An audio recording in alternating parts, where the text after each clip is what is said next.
Okay, then let's do some kind of introduction. I'm Natasha, and I'm Red. together we are Sylllojism, a science, culture, and philosophy challenge podcast on the edge of chaos. This week's challenge was to make a TikTok account and explore the world of live videos. Enjoy!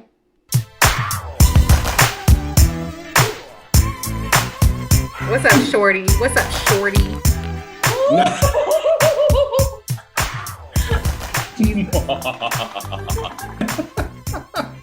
That was an interesting, Segue. segue. Yes. Yeah. Okay, so let's talk about what we did this week, Brett. I challenged you. I challenged you to a duel, a TikTok duel. So your challenge this week was to create a TikTok account, go through peruse TikTok, learn some shit, and then go live. And the way we went live, it was definitely like a MacGyver-ish kind of live because my back still hurts from how we went live. Natasha, as much as it feels really, really warm and cozy being cradled in your palm, we probably need to find some way to keep the phone stable so the light is good. Because I can't imagine how this is going to wind up looking. This challenge exceeded my expectations. I loved it, but I have to know now your preconceived notions of TikTok. Were they reinforced? Are they different? Why don't we get into what you thought about TikTok before, what you think about it now? Well, preconceived notions of TikTok, women lip syncing to really bad music, and then doing prefab dances where there are certain moves you have to do, and then everybody's doing it. And in some ways, they're all competing for the attention of people looking to watch the same things with slightly different forms. Something of that sort. And then there are I was exposed to the libs of TikTok sort of thing where there are. So is this, I have not seen libs of TikTok. Is this like some woke, like expose? Okay. But that's kind of what I see. I see the most extreme ideological contortions, or I see women very, very unfortunately, and often very young, beginning to exploit their budding sexuality for obviously a male gaze type of audience. Yeah, that still exists. I had no idea what was going to become of TikTok when I first started with it, because my original notions were via Cardi B. She helped to seed the platform because they must have paid her a good amount of money to go do a TikTok. And so that's when I joined. And when I joined, I had like 400 followers immediately, and I had no idea why. But I realized it was because there were Indian click farms, and that was who was seeding the platform. And the purpose of this platform is to make everybody feel special, to make everybody feel like a celebrity. Because I saw all these people coming up, they had already like 1,000 or 10,000 followers within like a couple of days of the platform going live. You couldn't even write a caption correctly without the software messing up. And these people were terrible. And I was just like, this is the worst thing I've ever seen. I'm so sad. These people think they're famous now, and they're doing absolutely nothing. So I was very curious to see where this platform would go. It's not over, but I think TikTok is reaching its prime. It's kind of a Warholian moment in which everyone's getting their 15 minutes. And the only difference here, though, is that you can repeatedly ask for that attention and even do things that you might even consider self-effacing, or even worse, maybe debasing, yes, in order to beg for the attention the other night. So my opinions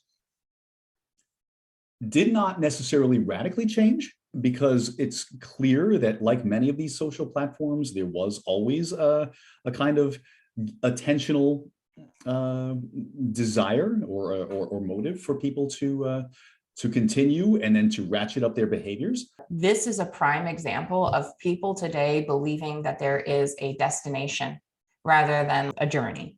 this is where people think, oh, once I get all these followers, then I'm going to take off. Then I'm going to be noticed. Then this is going to happen. And so what I've seen on TikTok is it's like you get your wish. The genie grants your wish very easily. We can get that wish accomplished.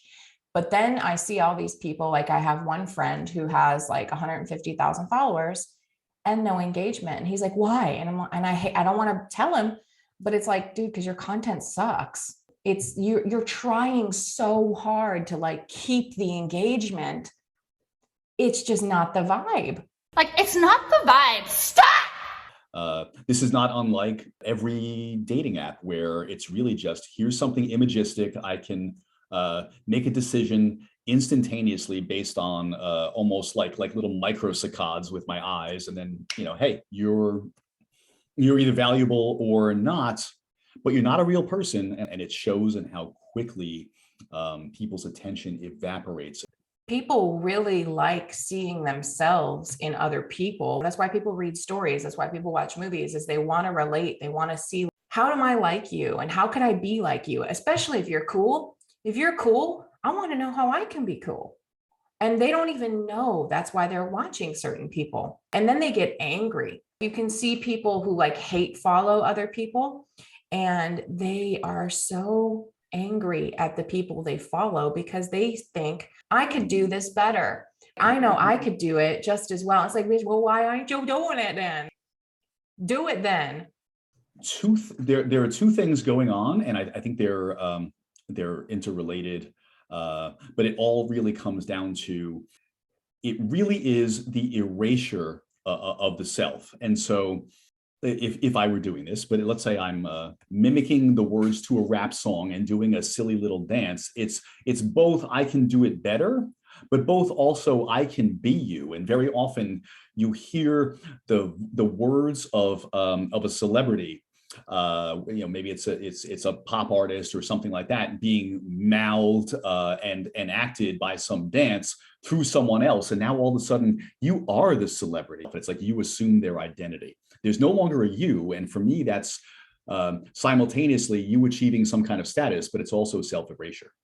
Well, the irony is that those people will never have the kind of fame of like the people that they seek, because the people that they seek are constantly changing. They're constantly evolving. They are never the same person. They are themselves. But if you look at like the true icons of fame throughout history, they are nobody else. They are them. Right. And so that's why you remember them. Nobody remembers that. That's why, for instance, I would say like 98% of pop music is going to be so eminently forgettable, because it really is nothing but a formulaic replication of the same ideas, the same chord progressions. I agree, but I will say it's really hard to give people advice, because I think people from my TikTok that will watch this, they want to know, well, how do I do it? How do I get there? How do I ascend this? And the truth is that there's a very narrow window, because, going back to episode 1 and consilience, we humans have predilections that are linked to our genes. And there's this set of genes that are floating around right now in the world that predispose us towards certain things. We're all going to kind of want to be in this cluster of things, like you're talking about the music, for example.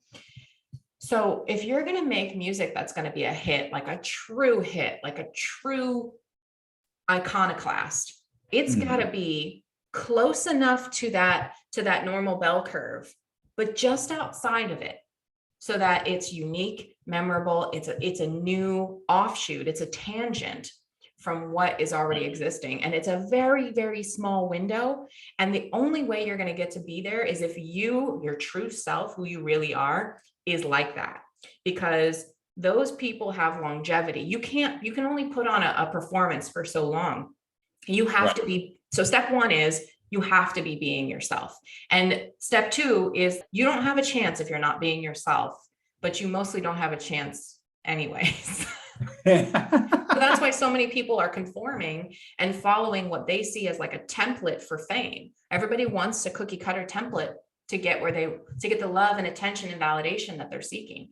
And it's like almost a negative validation that you'll get if you really start to think about it, because people are validating something that really isn't you.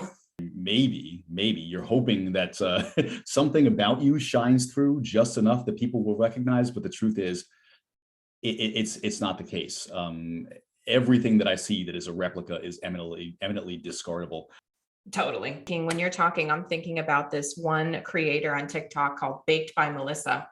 And Baked by Melissa got her, kind of pop, I think, by creating this salad that was it's like a substitute for guacamole. So the reason why Baked by Melissa like got hot was she had all these like key ingredients, not just in her food, but in her video. And it was the rawness and the realness of her. It was the sounds. Yes. It was the way she did the video. It was once you tried it and you tasted it, you were like, oh, this is the shit right here. And she kept going because she kept making new things that were just like that. So when people talk about like, oh, you need to make a niche, it's because people will keep coming back to someone in these kinds of formats for something very specific that they know that they're going to get from them. So I guess the question is, do you think someone without a niche can truly grow? Because what I've seen, I saw a video the other day of someone, it kind of it went like semi-viral, let's call it. There's a stupid song, and now I remember the words. It was like, I love that you're broken just like me. And she was talking about how she didn't have a niche, and I was kind of offended. I'm like, listen, I'm not broken because I don't have a niche. In fact, I think that makes me more of a viable human being than that I don't have to drill down into something so far to achieve fame. But they think that's broken. People are thinking, oh, you're broken if you don't niche down into something. Well, you're not broken as a human, but you may find yourself broken as a product. Because a product definitionally is a replica of a replica. You know what to expect. Early in the pandemic, I found some people who were doing reaction videos, mostly reaction videos to songs, mostly hip hop music. And, I watched people's followership go from, some, let's say 10,000 up to a couple of million. And there's a kind of rhythm. It's like hearing your favorite song. It's like knowing who your friend is. There are intros and outros that I can almost say with a kind of rhythmicity. There's a guy, his name is Fluffy Talks, and he does like people of Walmart things and world's worst tattoos and stuff like that. But he always starts it with this same video. It's in the beginning, it's cheesy, and he goes, "Hey, what's up?" I say that to myself when he starts the video. And it's because I know him, I know the vibe. And when I'm watching that video, I'm there for a reason. As human beings, we can say that to the degree that we are not necessarily infinite, we can be almost nicheless, let's say, because there's still a ode de Natasha, but yes, it's wafting. So there's an ode de Natasha, but when you're branding, just like if you're having the Nike swoosh, if I don't see that swoosh, guess what? It ain't Nike, I ain't buying it, and I'm not going to come back to it. So you better do something that makes it like there's a little bit of a rhythmicity to it that makes people go, I know where I am, why I'm here, and I come back to it to feel exactly this way. Yes. And I think people don't do that because they don't believe in what they're doing. And so they're just trying shit and they're like, oh, maybe this will be me. Maybe this will be me. And then they don't even know what is them when they find it. Like, for example, the Sylllojism intro. We went through 3 or 4 iterations and I was like, I hate fucking intros. And now I'm not changing it. Even though people are like, oh, it sounds different. It sounds like an NPR voice. It sounds like that. I'm like, you know what? This is it. You know what you're going to get with me is contradiction. You're going to get weirdness, and maybe it'll be funny. Definitely you'll walk away with some kind of information you didn't think of before, but I ain't changing it because that's me. Bread, that's bread, baby. We didn't do this because we were looking for some kind of recognition. I think a lot of people, unfortunately, go in looking for the recognition. And because of that, they try to fit themselves into an idea of what others might find enjoyable. And therefore, they don't have the self. The self becomes the thing that people are likely to consume. I was talking to someone who wants to start a podcast, and I think I told you, he was saying like, well, I'm worried about what maybe people won't be able to consume my kind of dense poetic language. And I was like, that ain't your problem, bro. I was like, dude, it's not your job to worry about what other people are going to think of you. And he's like, well, I don't want to be like, fuck the listener. And I'm like, it's not fuck the listener. Unless it's fuck the listener, but it's not fuck the listener. It's like, I have to be me first. Like I have to put my mask on first before I can take care of anyone else. And he goes, right. I haven't really thought of that angle, that I should just do what I want to do. but there you go. I think that's the whole problem with everyone in these spaces. I tend to also wax poetically, and I tend to go off on tangents, and I distill my speech a bit. But you can see it in my writing. Nobody. That's for almost nobody. That's for me. Just be your damn self and don't worry about it, because that's the key to whether it be TikTok, whether it be Facebook, whether it be any kind of social media. People are drawn to people who do what the fuck they want to do, because everybody wants to do that. And so if I had one piece of advice for anybody, it would be that you have to start being yourself, like right now. If what you want is validation, acceptance, it has to start with being yourself. Let's get into the challenge that we did here. I'll start by saying last week I went live for the first time with another person. When you go live on TikTok, it's like Ready Player One. There's all these things flashing in your face. So-and-so gave somebody this. There's a rose count. There's a daily challenge. There's a weekly scoreboard. You can add people. You can co-host. You can do a match. You can add a moderator. You can enhance. You can add a filter. It's overwhelming. And so I was playing around in there, and I went live with someone like you and I are live. And I was like, hi, how are you? All earnest and sincere. And they were asking me to do something. So something kept popping up on my screen, and I'm like, oh, I'm sorry. I have to keep rejecting this person. They're like, it's me. I'm asking you to do a match. And I was like, a match? And they're like, yeah, let's do a match. I'm like, just hit accept. So I hit accept.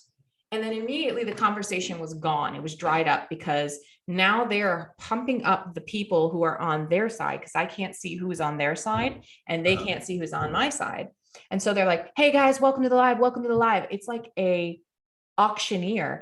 I'm trying to teach him. Come on, let's go. Let's grow. Come on into the live. Everybody tap your screen. Go ahead and tap your screen. Hey guys. And I'm like, so how are you? And they're like, tap. And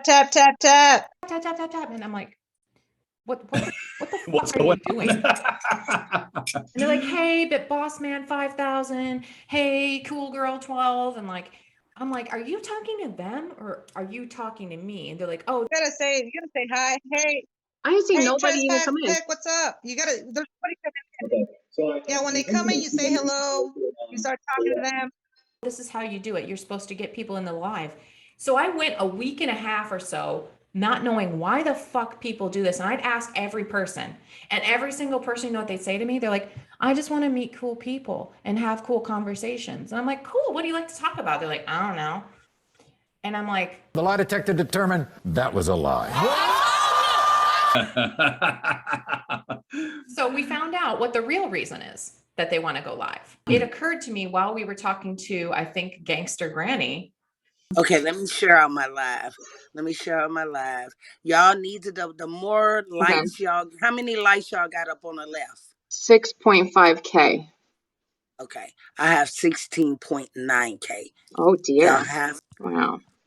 Eddie joined the room. My baby is back. Oh, Eddie, not Eddie. Wow. So right now I'm on the For You page. Oh, how'd you get there? Because of all the likes. Oh, that's why people do it. The more likes you have, you end up on the For You page. The more you share your live. Hey, Eddie, baby, I love you. The more people come into the room to help you guys with I get it. Okay. Yes. So I did these lives for a while, and everybody was looking at me like cross-eyed. They're like, man, quit blowing up our spot. We got to get people in this live. We want to get people on the live. And I'm like, but why? And then I started trolling people. So Ken and I were like having a drink one night, and I went in and started asking people about gerbils who had sugar gliders. This one man had a deer in his house. And so I was asking him if he uses a litter box. So then these people let me in on the secret. They let me know why they do this. So not only do they give you coins and tokens as gifts, once you have 1,000 followers, people will give you money, which TikTok takes 66 cents on the dollar of, by the way. Extortionate. But the reason people do it, I realized, is because if you get a lot of likes in your live, you will be broadcast. So the way the TikTok algorithm works is they take a small subset of people and they expose, they give you to them, and they go, okay, let's see how they do. They put you in a little sandbox. And if you get 1,000 likes or whatever from that little sandbox, they start broadening your sandbox, letting more people in. And then when you get up to a certain point, they let a lot of people in. They'll put you out on the For You page. So, when you're scrolling and you just see random people, it's because they've gotten so many likes.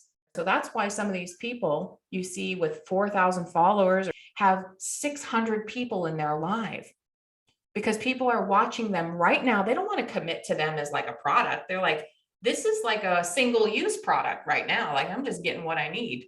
And TikTok has cornered the market on single use content. That's for sure. I have to say that we encountered some people who said they were there for interesting conversations and so forth. One guy wasn't really necessarily that sure about what he wanted to talk about, kind of like what you were saying, but everybody was gracious when we asked them questions, at least.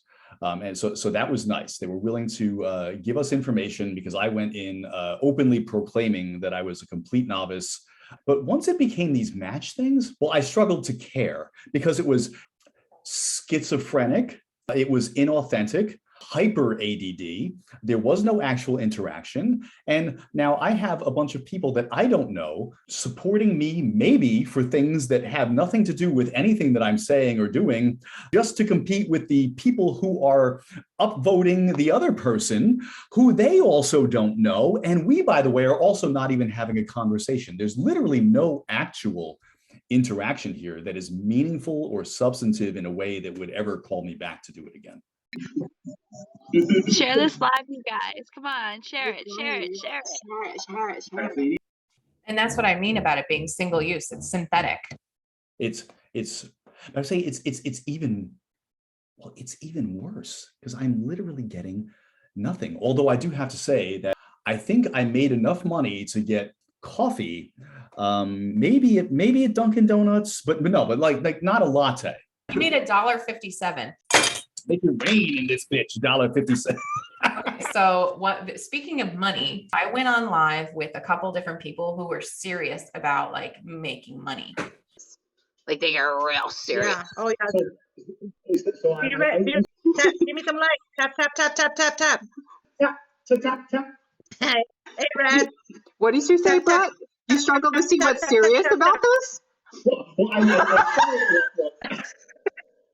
So they were on like teams of people who were trying to make money, and they kept saying, it's not about the money. It's not about the money. And then they'd say, oh, well, I'm going to donate to a charity. Or they'd say, well, I put it back into TikTok. I take my dollar and what you give me and I pull out, then I load more money into TikTok so I can gift other people. And I'm thinking, wouldn't it be better for you to just cash at me $5 if I needed it than to give TikTok 66% of that? It's a shitty strategy. So this one woman I met, very nice lady, she's a veteran, but she kept saying like, I'd ask her, why do you do this? How much money do you make? Like, and she's like, well, if I need something for my kid, I'll come on live and try to make money. I'll try and, I made like $80 the other day, just sitting on live all day. And I was like, damn, Ma, like for real? And she was like, yeah, but then I'll go out and I'll get what I need. And then when I have money, I will go back on TikTok and I'll put it in there to gift other people. I was like, this is the poor man's plight. Like this. Well, I think what they don't understand. So this is the problem with people who don't understand how money works. And they also don't understand like Zeno's paradox. So I would apply this to money, right? So TikTok takes 66% of your money, and then you're going to re-gift it to somebody else And in that regifting is going to take another 66%. At some point in time, it doesn't ever approach, it doesn't actually ever reach zero, but the monetary value is asymptotic, right? So this is, so really, why bother using a monetary exchange in a system that really is just extortionately diluting the value of anything you put in there? So now your attention is diluted. Your sense of self is diluted. You're distorting everything about you just to get people you don't know to maybe look at you for a little while. And on top of that, your attentional and your financial currency is further diluted. I mean, I do not see how this is worse than gambling because it's a certain loss.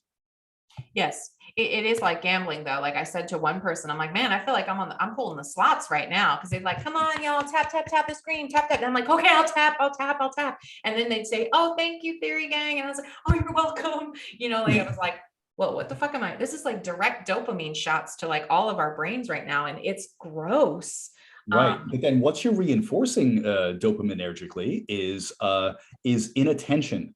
And so I imagine that what winds up happening is that for the more meaningful and salient things in your life, you are not necessarily able to attend to them that well because you really need, the likes and the taps and so forth. Yeah. And I think it's not to say that this can't be better. So one definitive way that this entire exchange should be better, because like I understand there are some people who are going to do this and they're going to need to do this.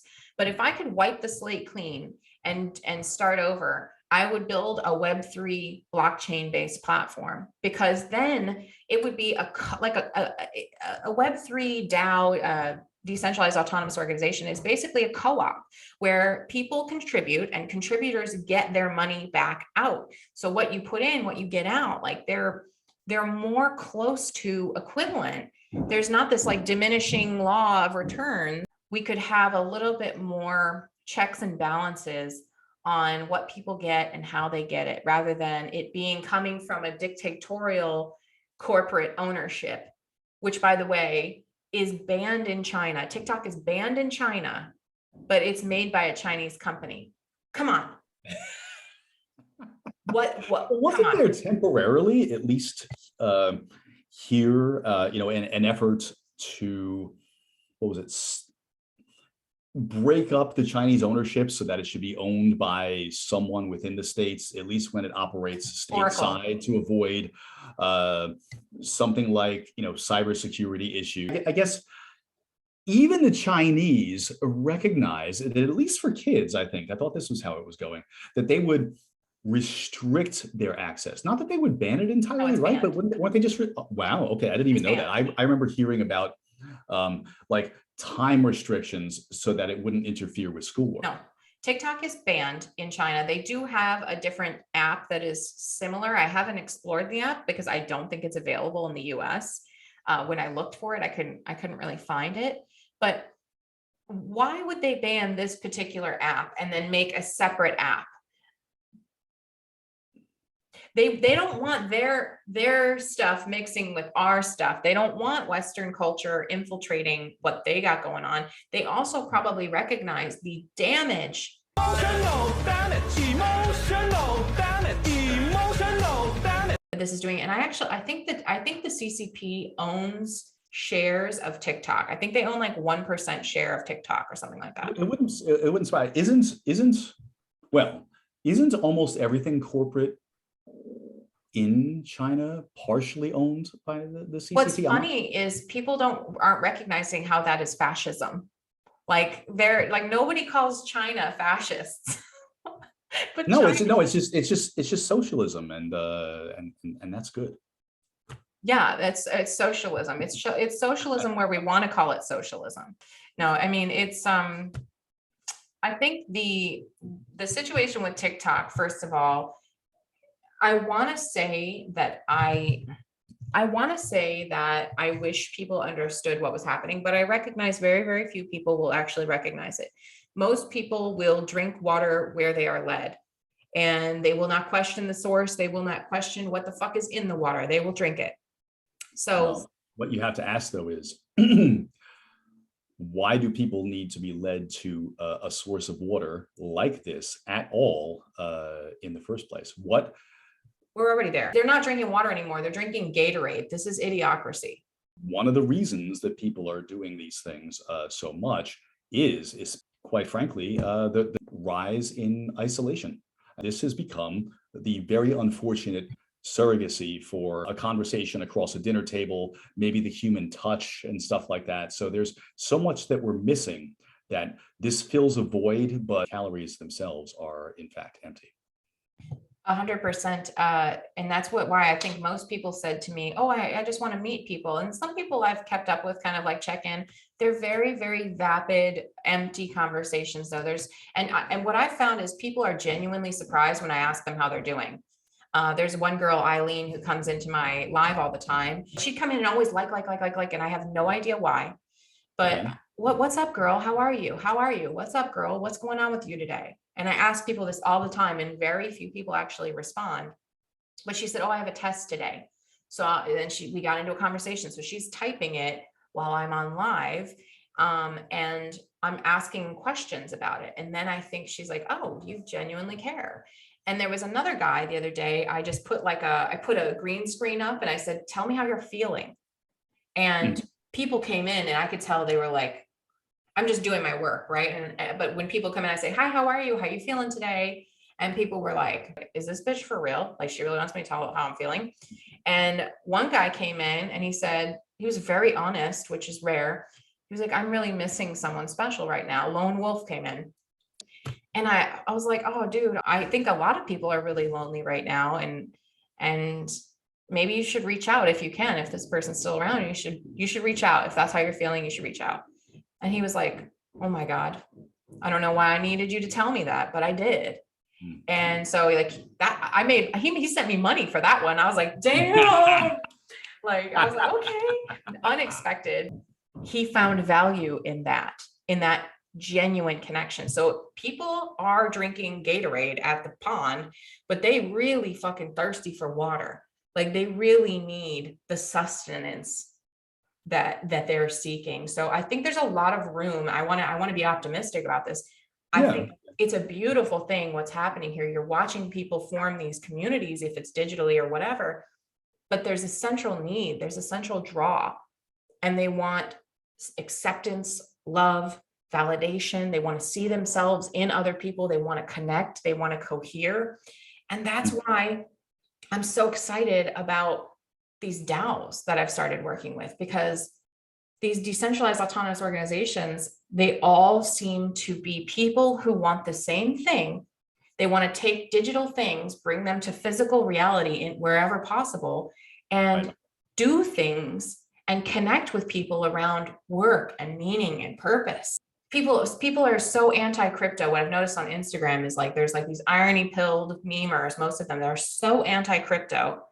And I'm so tired of the pilling, by the way. Everybody who's got a pill, let me tell you that there's a nice way that you can grind them up, and there is you can buy an enema kit on Amazon, and you should do that with your pills. I'm cocaine pilled. I'm pixie pilled, spreading the dust everywhere. Angel dusting everybody. I'm fuck your pill pilled. I'm fuck your pill pilled. But no, like, people are so anti-crypto. Like, I talked to Bodiless Organs about this, who I've known since he was Sad Nietzsche. I don't think people know that. Like we were talking about last night, these people with big followings, they are not normal people. They are, the more people that follow them, the least likely they are to be normal, I think. So what do you mean by normal? Like, they're the opposite of the people on TikTok going live all the time. They have no capacity for it. If that's normal, they're not that. They're like, absolutely fucking not. Well, I don't think that's normal necessarily either. I think that the problem is when you're in an ecosystem, you think the ecosystem is Gaia, but it is just a fragment of it. So what is happening on TikTok, especially with those matches and stuff like that, as far as I can tell, and the people who are just, replicas of replicas of replicas, that's not necessarily, I think, normal. What are you talking about? The normal distribution, the normal bell curve, that is most NPC normal people. Are you kidding me? There's a reason for the normie meme. Most people be sitting on TikTok going, gift me, hey, Big Daddy 5,000. That is normal. And I mean normal statistically. Statistically normal. If I saw someone with a face like the one you just made, I would probably send them a rose. Oh, I don't know what that was, but what's the value of a rose on TikTok? It's 1 penny. 1 penny. Okay, so it's like 0.44 pennies. 0.44 pennies, yeah. But yeah. I think this TikTok gifting thing is getting people ready for a potential Web3 competitor or replacement to TikTok. So whoever's fucking doing that, do it now, because people are ripe for it.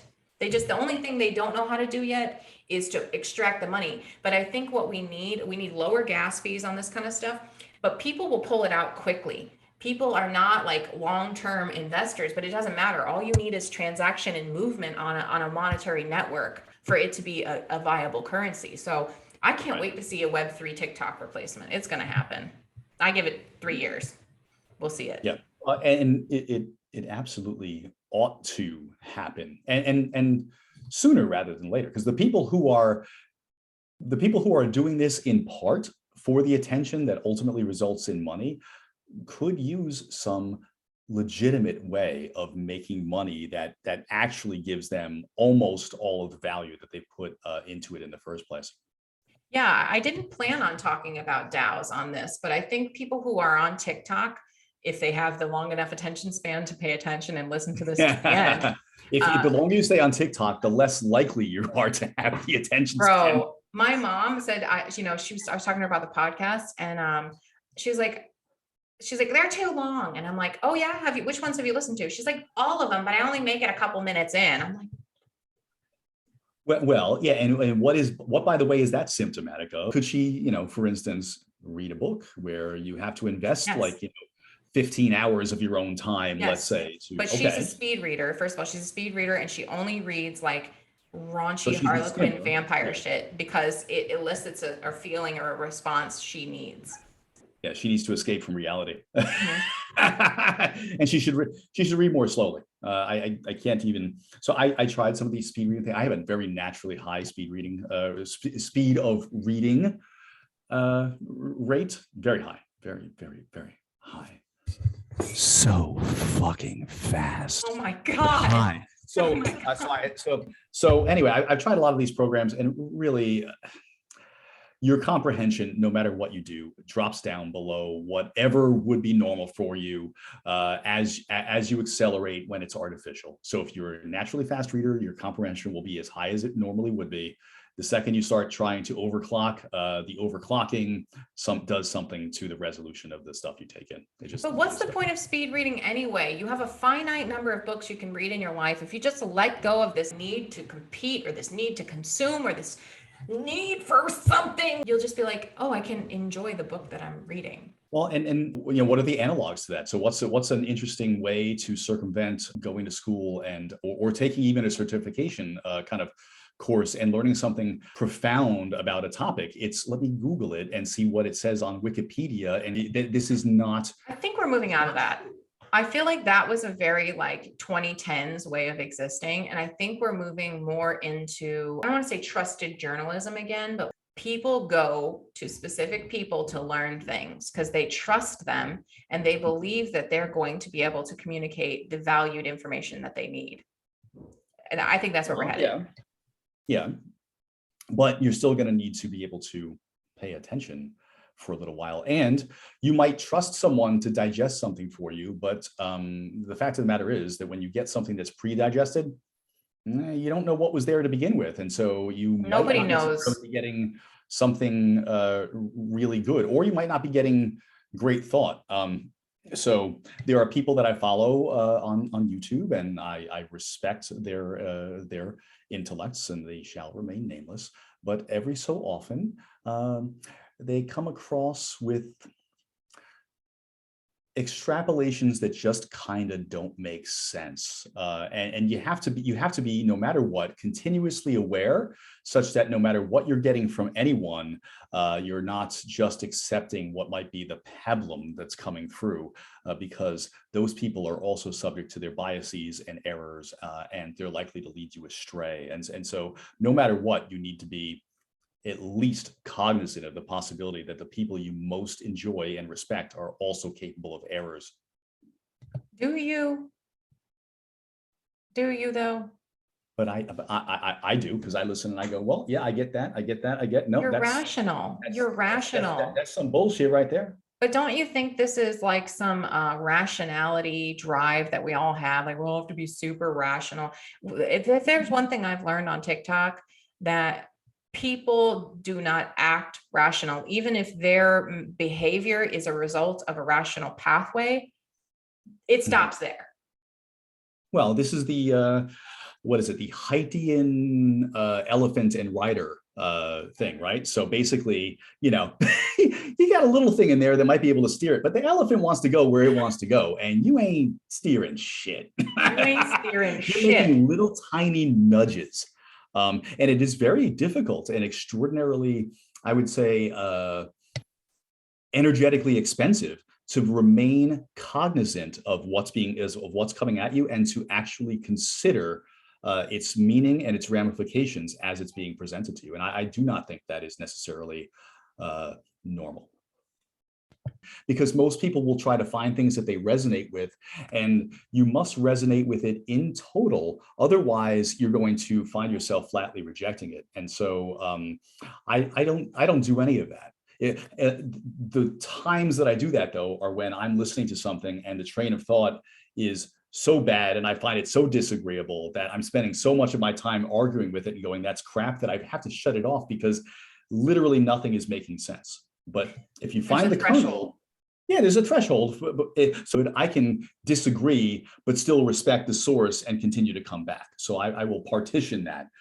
Right. This is exactly why people say, if you want to grow on TikTok, get a niche, because if you want to grow fast, if you want to optimize what you're doing, you need to streamline and go straight through one particular facet. And I reject the niche down ideology of TikTok so much, because I think it's bad for us to focus on one facet of a human, like they're a commodity, like they're a product, and expect that same thing from them.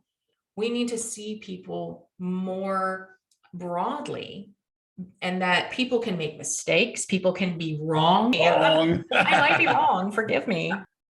What you're describing, which is the commoditization that winds up happening on a lot of these sites. And by the way, it's kind of what people are looking for. Also depersonalizes people. So you have the potential for both human relationship and its opposite. And I feel like all too often, at least at the moment, the opposite is what winds up being most focused on. Well, I think this is where parasocial relationships have emerged, because going back to episode 4, our least listened to episode, people need to listen to this. Y'all people better go back and prop up that episode. Right? It's the least popular episode, but it's probably my favorite episode. But we talk about friendship in that episode, and we talk about friendship. The requirement of it is that two people must be whole. They must both be individuals to be able to come together and make something beautiful and something more and something godlike. They must be godlike themselves. And this parasocial thing, what we do and what we see right now, is we have this person that we follow or we watch or we enjoy because they are being whole, at least for a moment, until they become commodified. We see someone being whole and we're like, oh, what is that? I want to be friends with that. I want to be around that. Mm-hmm. And the parasocial part comes from, first of all, the wide broadcasting of your wholeness, and also people's unwholeness. What's that word? Like people's that sounds to me like a really bad sex doll. It comes from people's emptiness. I just said that. Unwholeness. Like, it comes from people being fractionated to believe that they can't be that thing. And so they want to watch it, they want to be close to it, but they never actually get to interact with it I think it works for both parties because the consumer on the what do you call the person, the parasite on this. Well, I guess it's symbiotic because they're both parasitizing each other. The person on the bottom end, in a sense, who's watching this person on a platform is getting some fulfillment by watching them be whole, and they don't even know it. But the person on the other end is getting fulfillment, in a sense, by getting the validation that they are whole and that people do want to watch them, and whatever the fuck else validation. They're both fucking parasites. Right. And I would even take that just even slightly further and say, the person who thinks that they're getting validation for being whole as they pursue validation begins fractionating themselves into this commodified thing. Yes. And doing so, they become once again unwhole. Because they're addicted to the growth. I think once you start to grow, like, I mean, I've seen this happen with my own following, and I have to resist the growth. I have to be like, okay, I'm not going to just keep feeding this particular aspect of what I do because people like it and people want to see it. You know, when I see something having success, it's tempting to kind of keep pushing that button. Like I'm the rat doing the lever press for the drug. But first of all, I get too bored doing it. And the validation actually like doesn't mean anything at a certain point. You know, once in a while, I'm like, oh, well, that's cool that people like that. But I get too bored. And then you kind of fall into this kind of like creative lull where you're like, hey, what else am I going to do? Like, oh, I got an idea to do this. But it doesn't ever get the validation. And you go through these cycles like that are not exponential. And so I lose followers anytime I try something new, and then I gain followers, and then I lose them, and then I gain them, and then I lose them. And the people who are left over are the realest motherfuckers that I've become friends with, but it's not for everybody. If you want a product and you want a commodity that's going to be like replicable and the same every single time, that's not me. You and I were having just very stream of consciousness kind of conversation, but there's certainly an element of there's a hum and there's a feeling, and that is us. And to that degree, that's what it is to be you and me. Mm-hmm. And this conversation has a way of being, I guess, self-similar in that we're not going to have conversations that are radically different from the one that we're having now necessarily. It's kind of going to have this feeling. There may or may not be more jokes. We may or may not get more geeky about something, but in the end, when you listen to this is how you're going to feel. It has a kind of commodity to it, even though we're not looking to do anything that commodifies it. Well, I think that's how I mean, maybe I consider syllogism like a natural resource. well, I've heard that Jism is a natural resource. Jism is a natural resource, by the way. We are not synthetic. So we're talking about people's need and why they are on TikTok and what they're getting and what they're not getting. And I think there are people who really want real, genuine connection with people. They want the nutrients, they want the value, and they don't know it necessarily until they see it. And when they see it, they're like, oh, this feels right. I'm getting something here. I don't know. It's not tangible. But it feels, it's sustenance. It feels substantial. And so what I say to those people, and I think we should do this too. I had a challenge planned, but I'm going to shift the challenge for the next week, I think. We'll put the challenge. How dare you? Sorry, but it came to me like, and this is the beauty of doing your own thing when you want to do it and how you want to do it. Mm-hmm. You don't give a fuck what was planned. You do what feels like. You do what you gonna do. Right. I feel like the challenge for the next episode needs to be that you need to go into a space and do work for a Web3 platform. And I'm going to recommend that people go into cabin or creator cabins and try the cabin DAO, because I've been doing it for the past week or two. And I did it as research for the Future of Life Institute podcast. I was like, what's a DAO? How does it work? I need to get my hands in there and actually do something so I understand this. And it's been a beautiful experience. The Discord is lovely. People greet you. They have work if you want to work. They have a community, they have meetings, and they're actually building physical things in the world using a Web3 platform and commodity to make real connections for real people. And that's my challenge. You need to go in and do a task, do something in a Web3 community. And I can list a few of them that I think would be great for people to check out. But go to their Discord, go to their websites, follow them on Twitter, and just check out what these people are doing. And then we'll talk about it. What do you think? Okay, I think that's fantastic. I don't know exactly what I want to do, but you did direct me over to the Cabin DAO stuff, so I want to take a look.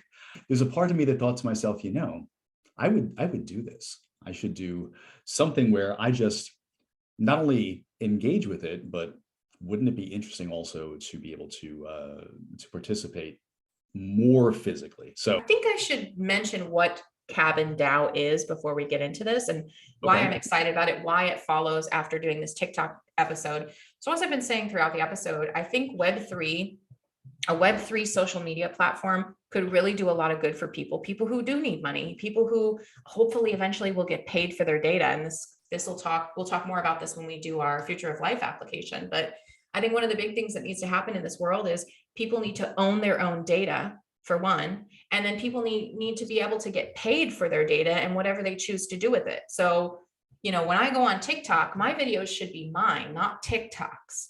TikTok can rent them from me for a fee, but that's how it should be. And if we were to be doing this on a blockchain-based entity where the structure is written out, not such that there's a CEO and there's a board of directors, but such that the board of directors are the people who are the creators. So they're the investors, they're the creators, they're the doers. It's kind of like a co-op. And there are people who are key contributors who make the platform function, who help do the marketing. There's key contributors, and this is how a DAO works. Cabin DAO is a decentralized autonomous organization that is trying to build physical spaces for creators using Web3, basically using blockchain. So they have a token.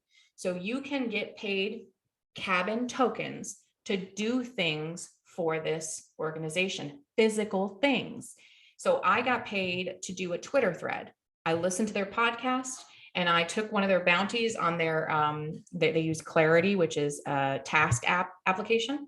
And I get paid to do a Twitter thread for them because it's work for the organization. It's part of a marketing and media guild, but you can get paid to help build a pergola on their land. You can get paid to help hook up Google Analytics, Google search words.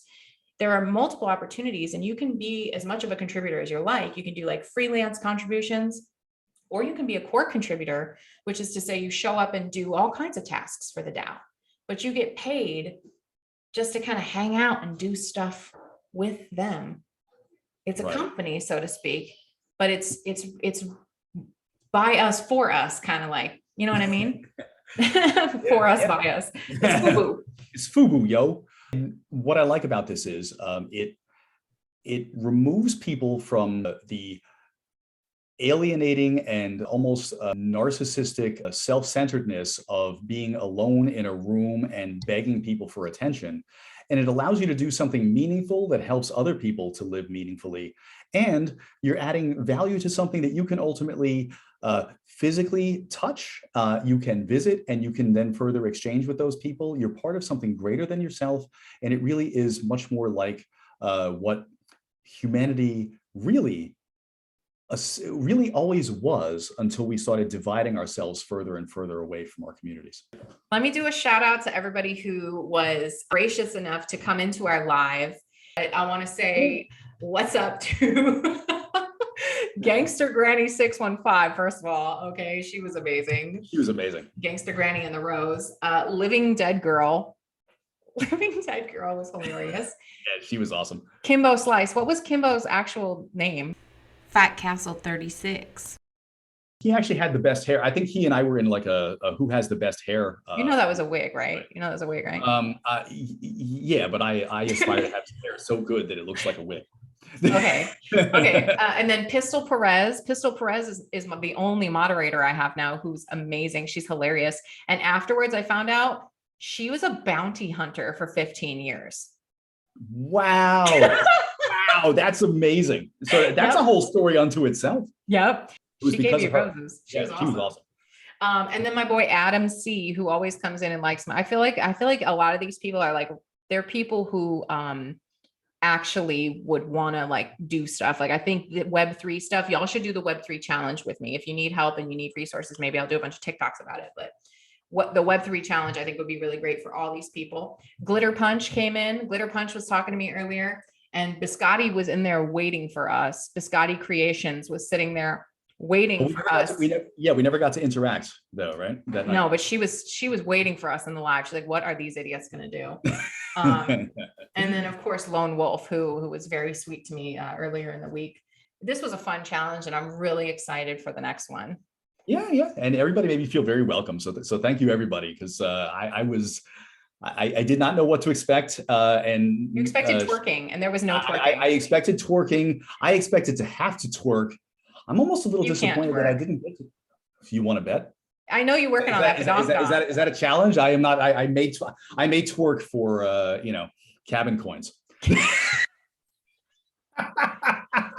All right, I'm thinking of a future twerk challenge. Oh, okay. All right. Twerking our way out of here. Yeah, I think that signifies the end.